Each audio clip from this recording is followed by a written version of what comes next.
Non, je suis rien du tout, moi. Salut à toutes et à tous, de retour sur le plateau de Backseat avec vous les amis, toujours très content de vous accueillir dans votre talk show d'actualité politique sur Twitch. C'est le premier numéro ce soir, je suis très heureux, j'ai l'impression que ça vous plaît et ça c'est vraiment super.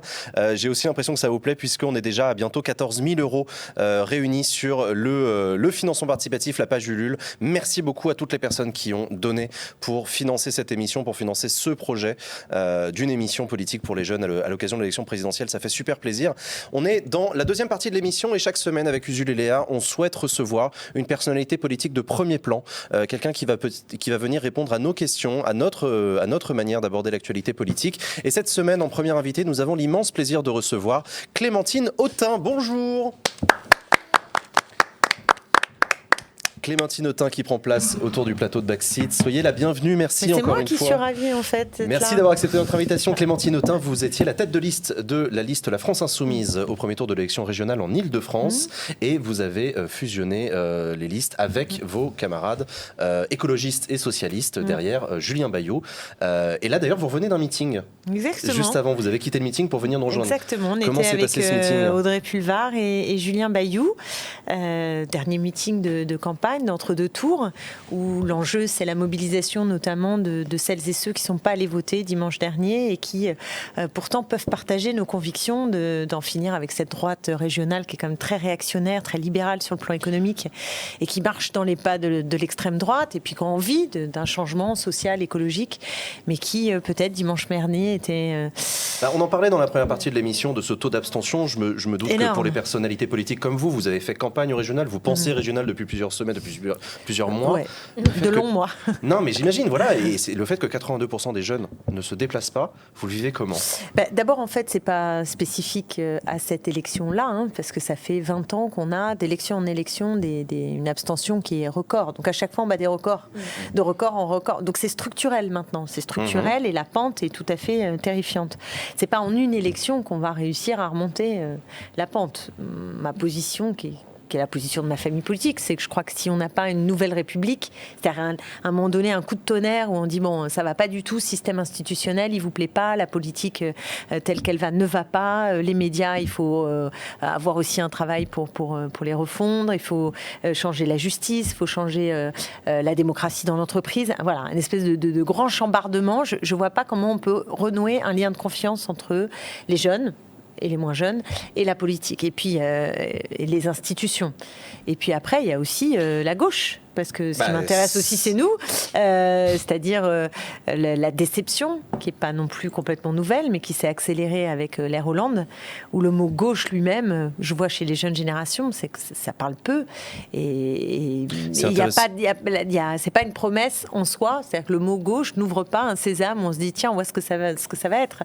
Donc il y a tout un travail pour re-remplir le mot, et que ça corresponde à des aspirations chez les jeunes. Alors les jeunes, c'est pas tous les jeunes, c'est pas la même chose. On dit les jeunes, mais les jeunes, ils pensent pas tous la même chose. Non, et heureusement, il y en a qui sont très séduits par l'extrême droite, d'autres qui sont dans les manifs climat ou dans des jeunesses engagées diversement du côté de la solidarité. Bon, c'est pas tout à fait la même chose. C'est intéressant que vous parliez de l'ère François Hollande et du mot gauche, parce que pour le coup, la France Insoumise et c'est les scores du premier tour des régionales n'est plus une force centrale à gauche. C'est même plutôt redevenu le Parti socialiste qui s'en sort assez bien, quand même, dans ces régions. Ouais, c'est plus compliqué que ça. Dites-moi alors comment vous le voyez, D'abord, nous, on est un mouvement très récent, donc c'est plus facile, entre guillemets, à la présidentielle que sur des scrutins qui sont des scrutins avec des sortants, scrutins de liste, qui correspondent aussi à des implantations plus anciennes. Moi, la liste que j'ai conduite était avec la France Insoumise et le Parti communiste français, qui a une implantation, historique pour le en coup, Ile-de-France, avec beaucoup de maires qui m'ont soutenu, qui se sont engagés. Pourquoi ça n'a pas si bien marché que ça alors ? Ça a plutôt pas trop mal marché, parce que la dernière fois, on a fait 6,5 et cette fois-ci, on a fait plus de 10. Donc moi, j'estime qu'on a progressé dans un moment qui n'est pas un moment facile pour nous tous, et qu'on était dans un mouchoir de proche avec la liste de Julien et la liste d'Audrey. Donc ça c'est là où ça a plutôt fonctionné.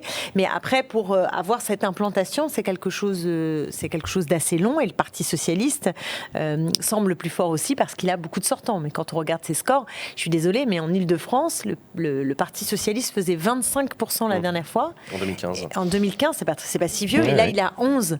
Donc c'est une chute qui, en réalité, est assez vertigineuse pour ce parti qui était au centre de la gauche. Et moi, je ne crois plus à la centralité aujourd'hui, d'ailleurs, d'aucun. Et c'est la dispute en ce moment entre nous. Elle est intéressante pour ça aussi, bien sûr, sur le leadership, bien sûr. Le leadership qui était évident, évident, le le PS était devant tout le monde, et puis il fallait ajouter un petit peu de communistes, un petit peu d'écolos, et puis on avait une gauche qui tenait debout. Et maintenant, c'est rebelote avec les écolos qui sont devant et qui, du coup... Pas vraiment. Je pense que ça dépend des élections. La ça présidentielle, c'est plutôt nous. Aux élections européennes, ça a été les Verts. Voilà, il n'y a pas de... Justement, je pense que là, on est dans un moment de refondation où les rapports de force à l'intérieur de la gauche ne sont absolument pas joués. Et c'est une des raisons des disputes qui ne sont pas que des affaires d'ego, c'est qu'il y a quelque chose de profond qui se joue dans ce travail de refondation nécessaire. Qu'est-ce que vous en pensez, Jules et Léa, du coup, de cet enjeu de refondation de la gauche que l'on voit, notamment en Ile-de-France? C'est pour ça que ça nous fait plaisir de vous avoir comme invité, mais qu'on voit aussi partout en France. Oui. Non, mais il y a plein de choses, en effet, à réinventer, y compris, je parlais tout à l'heure du rôle des partis, et on a parlé aussi, donc j'ai discuté avec certains de vos camarades, parler d'associer aussi le secteur militant, associatif, un petit peu plus largement pour constituer une coalition qui dépasse le seul cadre des appareils qui se mettraient un petit peu d'accord entre eux, mais qui permettrait d'associer aussi un peu différemment tous ces gens qui sont prêts à s'engager, mais qui ont beaucoup plus de réticence à voter, à croire à un programme politique, à un élu, voilà. Et du coup, le problème, c'est que là, il y a une candidature qui est lancée, quoi. Il y a Jean-Luc qui s'est lancé. Pour la présidentielle. Pour la présidentielle, mais c'est la grosse échéance. C'est cette grosse échéance. Mais les autres aussi, parce qu'en fait, il y a une primaire... à Europe Écologie Les Verts, donc ils sont aussi déjà lancés. Ouais. Et puis chez les socialistes, il y a aussi les candidats qui sont déjà lancés. Donc en fait, c'est trop tard déjà. Tout est un peu déjà lancé. Là, c'est trop tard, c'est fini. Il n'y aura pas d'union de la gauche en 2022. De ce que vous nous dites, de ce que j'entends, c'est ça. D'abord, il faudrait partir du contenu. C'est-à-dire, est-ce qu'il y a la possibilité que tout le monde s'entende, voilà, autant sur la régionale. Alors, c'est l'élection, c'est dimanche.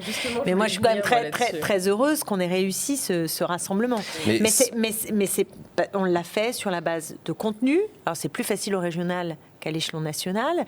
Peut-être aussi avec des personnalités, j'ai envie de dire, plus nouvelles. En tout cas, nous, on n'avait pas d'histoire en commun. Le fait que ce soit Audrey Pulvar qui représente de Parti socialiste, mais qui n'est pas du Parti socialiste. Bon, bref, je pense qu'on a eu une alchimie qui a permis d'avoir quelque chose d'assez solide. Mais à l'échelle nationale, il y a encore des débats qui sont des débats de fond. Quand Anne Hidalgo, par exemple, dit que ses partenaires potentiels ont des ambiguïtés avec la République, elle c'est pas de vous, clairement.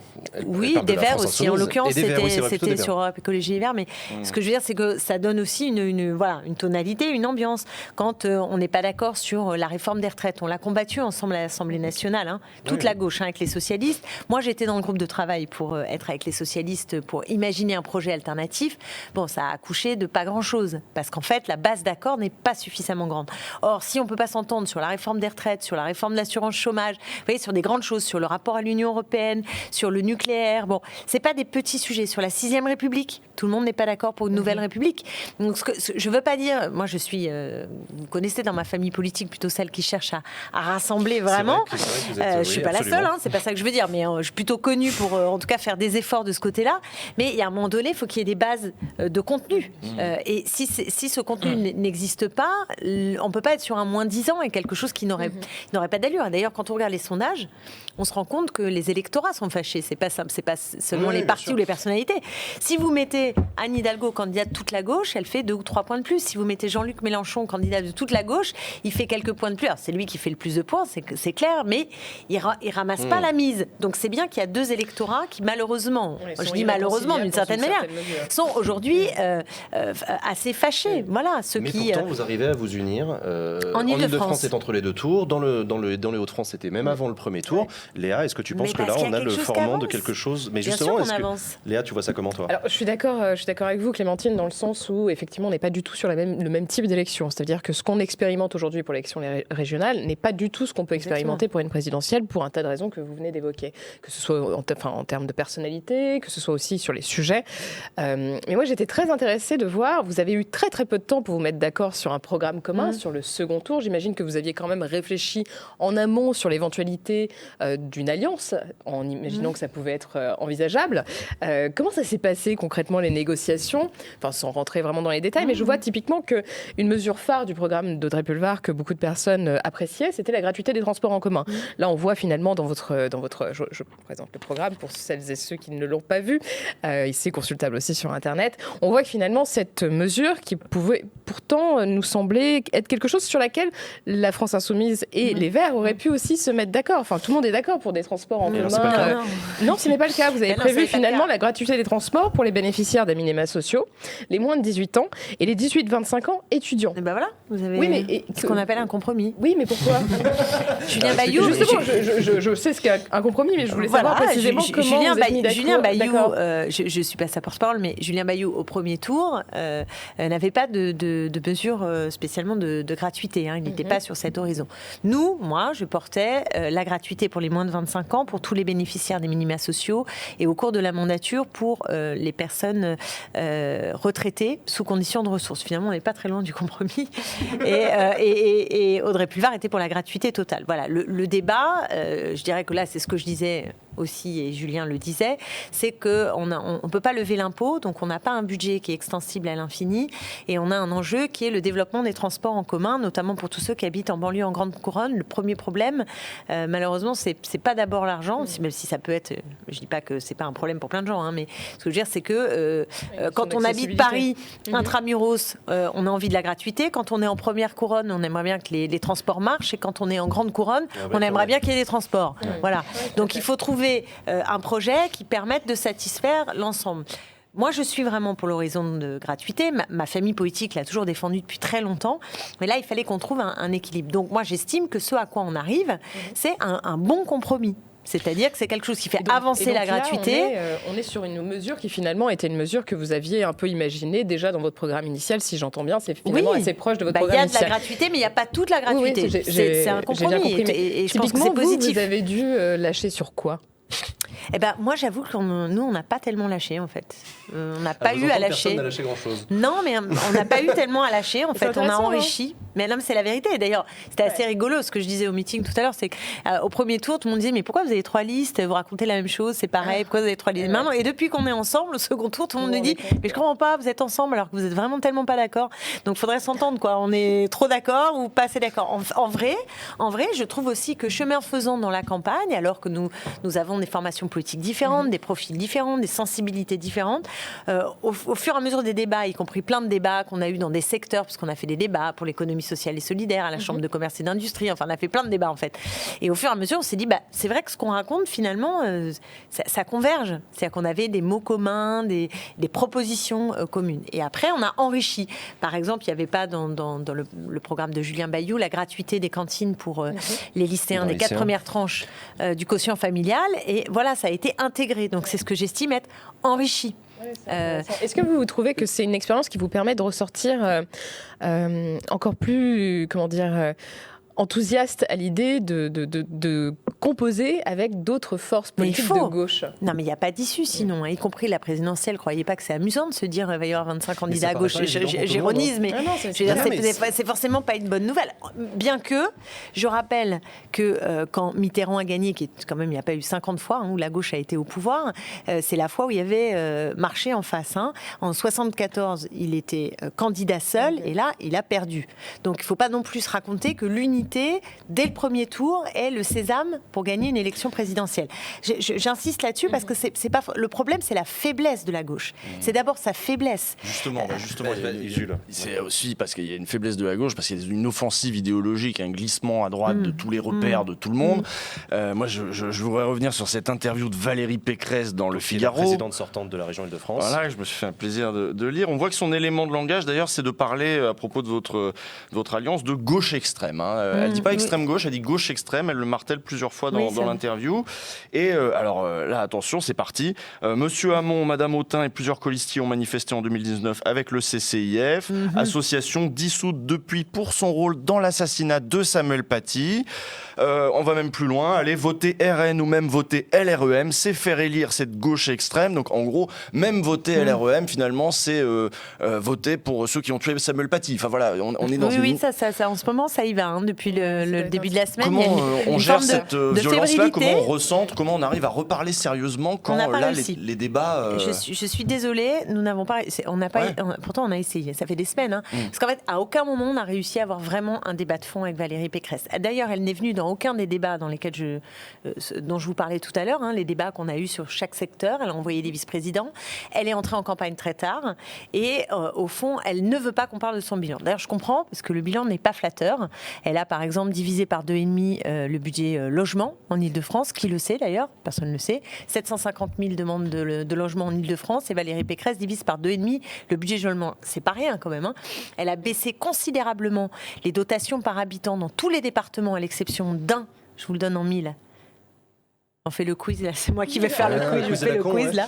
Le quiz à la con, c'est les Hauts-de-Seine, qui est le seul département où la dotation a été augmentée, alors que c'est un département assez riche, qui a un bas de laine d'un demi-million d'euros. Donc, quand même, on aurait peut-être pu faire autrement. Donc, on n'a pas réussi. Bon, je pourrais passer la soirée sur les exemples du bilan de Valérie Pécresse, mais c'est quand même assez Je vous ai pas dramatique. entendu l'attaquer sur alors peut-être que ça m'a échappé, sur le fameux meeting de Brive-la-Gaillarde. Bien sûr qu'on l'a fait. Si, vous l'avez fait, je l'ai fait dans mon meeting, d'ailleurs. C'est pas très repris par la presse. Vous n'êtes pas aidé par la presse aussi ça a été assez peu repris, cette enquête de Mediapart tout à fait révélatrice, où on voit, faut peut-être expliquer pour ceux qui nous regardent, mais en fait, elle crée son mouvement libre.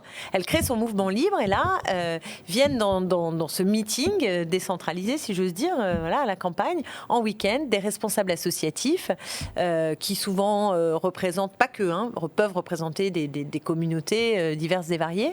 Et en fait, un certain nombre ne savent pas exactement où ils sont. Mais par contre, quelques temps plus tard, ils voient leur subvention augmenter. Donc c'est vraiment une utilisation... Ah ouais, mais dans le plus abject, quand même, le plus abject, vraiment le plus abject. Donc bref, alors j'étais partie sur Valérie Pécresse, et du coup, comme elle ne veut pas ce débat, elle fait un peu comme ce que fait Trump. D'abord, elle invente des faits alternatifs, parce qu'elle raconte une autre histoire sur à la fois sa gestion, son bilan, ce qu'elle veut pour la région, par rapport à ce qu'elle fait et ce qui a été fait. Elle raconte une histoire aux Franciliennes et aux Franciliens, et elle affuble de noms infernaux. C'est-à-dire que ça disqualifie quand on dit extrême gauche, ce qui d'ailleurs est terrible, parce que ça existe l'extrême gauche dans notre pays, c'est une tradition. Là, c'est gauche extrême, là, dans le Figaro. D'accord.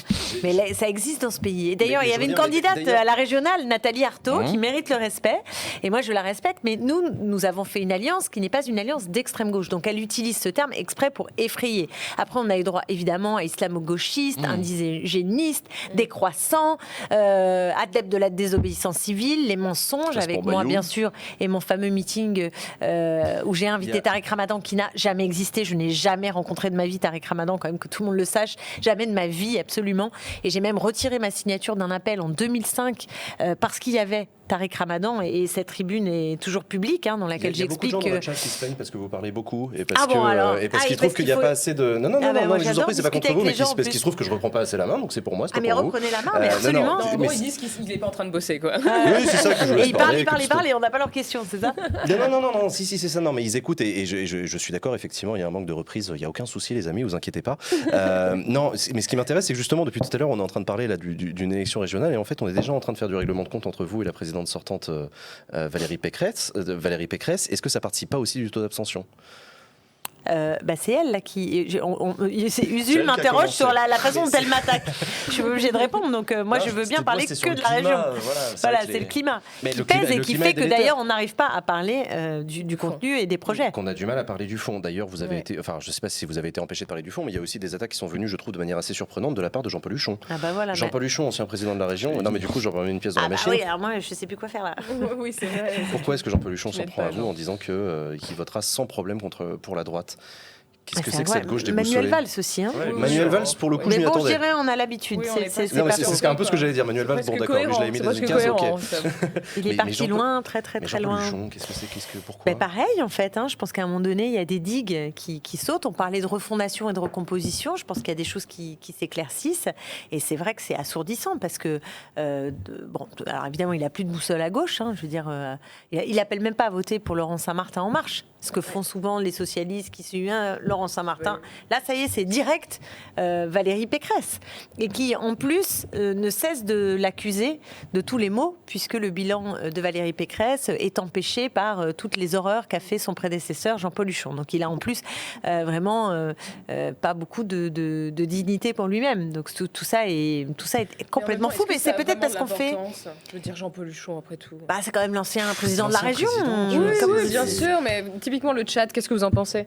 Jean-Paul Huchon. Oui, voilà, Jean-Paul Huchon. Les gens Qui savent c'est, pas Huchon forcément qui c'est. Non, mais c'est vrai qu'il y a des gens où C'est c'est vrai que Carole Delga, j'aimerais bien savoir aussi ce qu'elle ferait. On voit que. La Carole Delga n'a pas voulu s'allier, même pas avec Et voilà. Europe Écologie Alors, Les Verts. qu'est-ce qui se passe? Elle est là, la frontière entre ces gauches irréconciliables. Elle existe vraiment? Il a raison, C'est une Valls. question de personnalité. Non, Valls, c'est... Je crois que le chat, ils ont réglé pour Huchon, hein, c'est PTDR, t'es qui Oui, enfin, Ouais, bref, ok, ça ressemble, ça va. pas de souci. Non, mais ok. ok, d'accord. Il y a vraiment. Valls, vous voyez ou pas alors? Non, Valls s'identifie, je suppose. Pas encore. Non, mais du coup, la question Il du est Jules est pas encore, intéressante. ouais, La c'est question pas du encore. Jules est intéressante, encore une fois, sur ces deux gauches sûr. irréconciliables. La question de l'Occitanie. La question de l'Occitanie, la question même plus globalement, est-ce qu'il y a une frontière infranchissable? frontière Non, alors qu'est-ce c'est Manuel Valls qui avait théorisé les fameuses deux gauches irréconciliables. Moi, j'estime que c'est Manuel Valls et la gauche qui sont irréconciliables. Ça me paraît désormais absolument clair. Donc après, à l'intérieur de la gauche, il y a toujours différentes familles politiques. On a fini d'ailleurs par parler des gauches. Puis on a la question écolo qui s'estime un peu en dehors de la gauche, tout en étant quand même inscrite dans l'histoire de la gauche. Tout ça est quand même un peu compliqué. Mais ce qu'on cherche, c'est un nouveau tout dans lequel il pourrait y avoir différentes sensibilités, toujours des traditions, des histoires, des apports, mais une perspective quand même commune. Et c'est ça qu'on essaie de bâtir. Et c'est pour ça qu'en Ile-de-France, ça donne de l'espoir. Et c'est d'ailleurs pourquoi je pense que d'ici à dimanche, quelque chose peut un peu se réveiller. C'est-à-dire que l'image de cette union qui n'est pas factice, qui repose sur du solide, qui a l'air sincère parce qu'elle l'est, etc., je me dis ça peut peut-être réveiller quelque chose, un premier pas. Je ne dis pas qu'on est au bout du chemin, mais il faut bien qu'on commence par quelque chose. Donc on est dans ce travail de refondation. Moi, je crois que la clé, c'est l'articulation entre le social et l'écologie. C'est ça qui va nous faire inventer la gauche du 21e siècle. C'est absolument clair. Et puis des termes pour raconter les choses qui sont forcément pas ceux d'hier. Des questions qui n'ont pas intéressé nos prédécesseurs. J'en prends juste une, mais pendant longtemps, la gauche, elle s'intéressait au partage des richesses. C'est-à-dire, on crée des richesses, puis la question, c'est comment on les répartit. Et alors, c'est plus le cas aujourd'hui? Ben non, parce que la question maintenant, c'est aussi qu'est-ce qu'on produit comme richesse et qui en décide et qu'est-ce que la richesse. Et ça, ce n'était pas des questions qu'on se posait dans la gauche d'avant. Oui, mais ça percute tout. Est-ce que c'est la question climatique aussi qui vient rebattre les cartes? Bien sûr, elle a à voir. Oui, c'est ça. Elle a à voir. Donc, et donc, pour moi, la grande question du 21e siècle, c'est quels sont nos besoins véritables. Et c'est peut-être là-dessus qu'il y a un clivage à gauche. Là. Et je pense que ceux qui nous regardent sont sensibles à ça. Parce qu'on est harcelés en permanence pour acheter le nouveau machin, pour avoir envie d'eux, pour être... Et il y a un truc qui suffoque comme ça, dans lequel on est pris et qui bousille la planète, mais aussi un problème avec nos propres désirs. C'est-à-dire qu'on finit par perdre le fil de nos propres désirs et de nos propres besoins. L'autonomie qui se perd. Exactement. Et donc retrouver de l'autonomie, de la liberté véritable dans nos désirs, ça c'est quelque chose qui percute en fait le modèle capitaliste et productiviste. C'est ça. Donc ça se joue un peu là. Le projet du 21e siècle pour la gauche. Est-ce que vous pensez que des jeunes qui se sont abstenus de voter dimanche dernier vont retourner aux urnes dimanche prochain en Ile-de-France? Est-ce que vous pensez que cette union de la gauche peut créer l'espoir Mais je le souhaite. J'ai l'optimisme de la volonté. J'en sais rien. C'est à eux qu'il faut demander. Est-ce que vous... Non, mais tiens, d'ailleurs, c'est une c'est à eux qu'il faut poser la question. Est-ce que parmi les gens qui se sont abstenus de voter dimanche dernier, il y en a parmi vous qui se disent qu'ils vont aller voter dimanche prochain? Et je ne parle qu'aux abstentionnistes, ceux qui ont déjà voté dimanche dernier. Je me doute que vous avez plutôt des chances de retourner dimanche prochain. Pour les autres, ça m'intéresse un peu de savoir s'il se passe un truc dans votre région qui justifie. Moi, je dis ça, je dis rien, mais Pécresse, elle a dit qu'elle arrêtait la politique si elle perdait. Hein. Non, mais c'est un bel argument pour aller voter. C'est un bon argument pour aller voter. C'est vrai, si vous êtes au gouvernement de la région Île-de-France, si vous gouvernez l'exécutif de la région Île-de-France demain, Comment vous imaginez vos premières actions? Est-ce que vous imaginez que vous allez tomber face à un dossier en quelque sorte très très difficile à reprendre?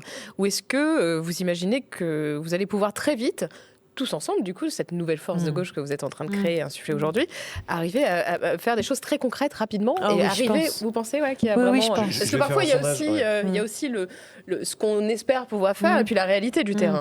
Non, mais avant que vous répondiez, je vais faire un sondage dans le chat parce que là, je voulais demander à la volée. Du coup, je suis en train de me faire allumer la gueule par mes modérateurs. Je vous embrasse, les amis, évidemment. Donc, je vous fais un sondage dans le chat, vous répondez à la question et pendant ce temps-là, allez-y, vous répondez à la question. Qui va voter, n'a pas voté au premier Ouais, c'est tour. ça c'est la question. Je veux faire un sondage, je veux que vous me disiez. Donc, allez-y. Par contre, répondez-vous à la question de Léa. Oui, de ce qu'on peut faire immédiatement pour transformer. Oui, si, on peut faire. La région a des moyens. Alors, il y a beaucoup qui est pris par les transports, des budgets impondérables, lycées impondérables, mais il y a quand même beaucoup de mesures immédiates qu'on peut prendre. La gratuité dans les cantines, c'est immédiat, c'est septembre, et voilà, ça concerne. Gratuité dans les transports, pareil. On va à la fois avoir des mesures d'urgence de ce type, donc qui vont se voir immédiatement. Mais je dirais que le plus intéressant et le plus profond, c'est le changement qu'on veut faire, la bifurcation sociale et écologique qu'on veut enclencher en Ile-de-France. C'est-à-dire qu'on veut être justement cette première région qui prend à bras-le-corps cette question et qui essaye de penser son modèle de développement. Je prends un exemple, mais c'est sur un temps plus long. On a une région Ile-de-France où il y a des villes dortoirs d'un côté, en gros, et des centres d'affaires de l'autre. Ça, c'est pas possible comme modèle de développement. Donc, il faut qu'on ait notre schéma directeur qui existe, qui est un document qui s'appelle le SDRIF, et que grâce à ce schéma qui nous permet de piloter l'avenir de la région, eh bien, qu'on arrive à rééquilibrer les territoires pour que chacun, en proximité, puisse avoir des emplois, des services publics, des espaces culturels et sportifs, etc. Et non pas, comme c'est aujourd'hui, le besoin en permanence de faire un grand déménagement à l'intérieur de l'Île-de-France. Ça c'est un vrai projet. Ça va parler aux gens, le SDRIF. C'est le projet, c'est notre projet pour l'Île-de-France. C'est notre projet, c'est entendu. Le SDRIF, non, ça parle pas, mais j'explique ce que c'est. C'est le schéma directeur. Ça m'intéresse parce qu'une des raisons pour lesquelles les personnes s'abstiennent quand on leur demande pourquoi ils s'abstiennent, c'est qu'il y a beaucoup de gens qui parlent de leur méconnaissance du rôle des collectivités locales que sont la région. C'est hyper opaque. La région et le conseil départemental, c'est vrai que ça parle pas à tout le monde, c'est difficile. Il se trouve que c'est mon boulot, moi, d'essayer d'expliquer, mais moi, je suis pas dans la politique, à votre différence. Est-ce que vous aussi, vous rencontrez des électeurs quand vous faites du porte-à-porte, etc., qui vous renvoient cette image de méconnaissance totale de ce à quoi vous servez? Absolument. Surtout la région, qui est très lointaine, et on a l'impression que ça n'a rien à voir avec notre quotidien. Faut dire la vérité. Et Valérie Pécresse, comme les deux autres candidats de droite, les trois droites, ne nous aident pas, puisqu'ils n'ont parlé que d'une chose dans cette campagne, c'est de la sécurité. Or, la sécurité n'est pas une compétence de la région. Et donc, transport, lycée, aménagement du territoire, activité économique, tourisme, tout ça... On n'en a pas parlé. Et ça, pour moi, c'est un vrai problème démocratique. C'est-à-dire que si vous avez des gens qui sont aux manettes et qui vous parlent d'autre chose que ce dont il est question pour l'élection, ça ne peut pas aider à mobiliser les électeurs. Il y a un risque que ce soit également la même chose en 2022 ? Vous pensez que le débat politique va se jouer à l'élection présidentielle sur des sujets vraiment importants? Oui, parce que pour compléter, mettons que vous preniez la région, on a vu aussi des maires écolos prendre de grandes villes. Moi, j'habite à Lyon, par exemple. On voit aussitôt toute la presse conservatrice se jeter sur eux, sur la moindre petite phrase, sur le moindre... je ne sais plus quel journal a titré « Maire écolo ». Je crois que c'était Marianne. « Maire écolos, pourquoi sont-ils tous nuls ?» Voilà, vous allez avoir devant vous une presse déchaînée, si vous prenez la moindre région. Alors, vu qu'elle est déjà déchaînée, on est mûr, là. Ouais. Et un écosystème médiatique derrière qui donne beaucoup d'écho à, en effet, ces thématiques identitaires, ces thématiques réactionnaires. Comment on impose un débat dans ce contexte-là? Vous avez parlé tout à l'heure des médias. Comment on mène une bataille là-dessus aussi? D'abord, on a une grosse bataille en ce moment. On est dans une tempête idéologique énormissime. Enfin, faut se rendre compte de ce qui se passe, quoi. Les idées de l'extrême droite, maintenant, c'est tapis rouge partout. Ils ont leur ronde serviette dans un nombre toujours plus grand de médias et le focus, tout est inversé. C'est-à-dire on pèse et on sous-pèse les mots de Jean-Luc Mélenchon ou d'autres chez nous ou chez les écolos. Et par contre, on ne voit rien du rouleau compresseur aujourd'hui qui est celui de l'extrême droite et qui est le vrai danger, la vraie menace pour la République en particulier. Donc ça c'est, enfin voilà, on est devant un problème qui est un problème de masse. Moi, je ne crois pas qu'on va résoudre cette question-là en montrant patte blanche, en s'excusant. Moi, je ne crois pas à ça. Je pense qu'il y a une confrontation. C'est ce qu'ont fait les Insoumis toute la journée. Sur Twitter, il y avait un hashtag. Comment c'était le hashtag ? Je suis un ennemi de la Ennemi de la République, République. je sais pas quoi. Bah, c'est ironique. Oui, mais Justement. en montrant en patte blanche, justement, en disant moi je suis professeur, j'ai 2 enfants, je paye mes impôts, je suis un ennemi de la Ouais, République. ouais. Mais non, donc il y a fatalement. Enfin, globalement, j'ai pas ce sentiment de la part des Insoumis en particulier, mais pas seulement. J'ai l'impression qu'on mène quand même la confrontation. Globalement, je ne sais pas cette journée, tous ces tweets, mais globalement, on mène cette confrontation-là et je pense qu'il faut la mener. C'est-à-dire qu'on ne va pas s'en sortir uniquement en faisant dos rond en attendant que ça se passe. Je ne crois pas ça. Je pense qu'il faut y aller. Parce qu'à chaque fois, sinon, c'est faire reculer pour faire reculer. Y aller contre l'extrême droite et parler de la fascisation, de l'extrême droitisation. Bien et sûr. Ça peut être un ciment aussi d'une gauche qui Il faut retrouve dire la ses repères. vérité, on est dans une société qui est préfasciste. C'est ça la réalité de notre pays. Donc, il va falloir qu'on se réveille, et en particulier la jeunesse, enfin, la jeunesse, c'est encore une fois pas tous les jeunes, mais je pense qu'il y a une grande partie de la jeunesse qui n'est pas du tout sur ses coordonnées, qui rêve d'un autre monde. Alors, je sais qu'il y a un pessimisme très grand chez les jeunes à l'égard de la politique, à l'égard de l'avenir.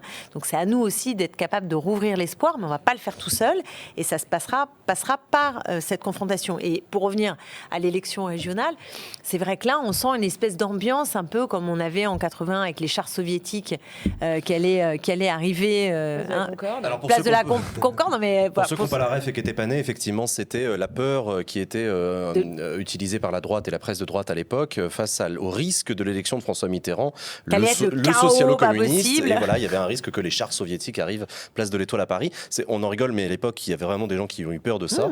Et Et pas que ça, les riches vont partir, évidemment. Alors, il y en a qui ont essayé de partir. Bon, ils sont revenus au bout d'un moment. Ils ont vu. Alors, ça on va. a Mais bref, même mais l'histoire ouais. oublie, mais Mitterrand était parlé de capitalisme. Celui qui ne combat pas le capitalisme n'a pas sa place au parti socialiste. Ouais. Bon, là, Mais c'est toi, vraiment, c'est je vous ça, parle tu d'un vois. temps que les moins de 20 ans ne peuvent pas connaître. Mais c'est juste pour dire que le projet était très radical. Il était d'ailleurs insufflé par les mobilisations de 68. Il n'y a pas 81 s'il n'y a pas le grand mouvement social des années 68. C'est ça qui donne le souffle C'est à la marrant victoire parce de que 81. Est-ce qu'on a pourquoi Mais là, est-ce qu'on en là, fait on appel a à notre Mitterrand quand il 68 s'agit de en parler ce des grands moments de la gauche? C'est le dernier grand souvenir fédérateur de l'Union de la gauche, c'était 81. Jospin, ça fait rêver personne à cause des privatisations, Hollande à cause des compromissions. Ouais, enfin non, mais il y a à Non, dire je aussi sais- sur Mitterrand. Enfin, je suis pas en train de dire. Là, je parle de la victoire de Mitterrand, d'un programme qui, entre 81 et 83, a quand même apporté des conquêtes fortes. Et puis après, il y a eu cette fameuse parenthèse qui ne s'est jamais refermée, la parenthèse libérale. Et là, c'est une autre histoire. Voilà. Jospin, ça n'incarne pas exactement le même niveau de rupture que ce qu'avait été 81. C'est pour ça qu'on clairement. en fait. Voilà. Mais je suis pas pour faire des références, sinon c'est 36. Je préfère prendre Mais 1789. J'ai toujours plus de mal avec 48, 1848, ou la Commune, où j'ai plus de mal au sens où à la fois je trouve merveilleuses les aspirations qui sont nées à ce moment-là, et en même temps il y a cette défaite si violente que voilà, c'est un moment. 36, c'est pas mal là pour le contexte. Bah, c'est ce que je dis, moi, mieux, 36, ouais. j'aime bien. Pour le 36. contexte, ouais. Mais c'est intéressant. Mais on il n'y en a pas parlait de tout à l'heure. modèle. Il ne faut pas croire. Moi, je suis pour qu'on tire les fils de l'histoire, mais qu'on en tire aussi des leçons. Donc, je n'ai pas un modèle que je veux reproduire. On va faire autrement, y compris dans les relations dont parlait Usul entre le mouvement social et le politique. On a des choses à inventer, des liens à trouver.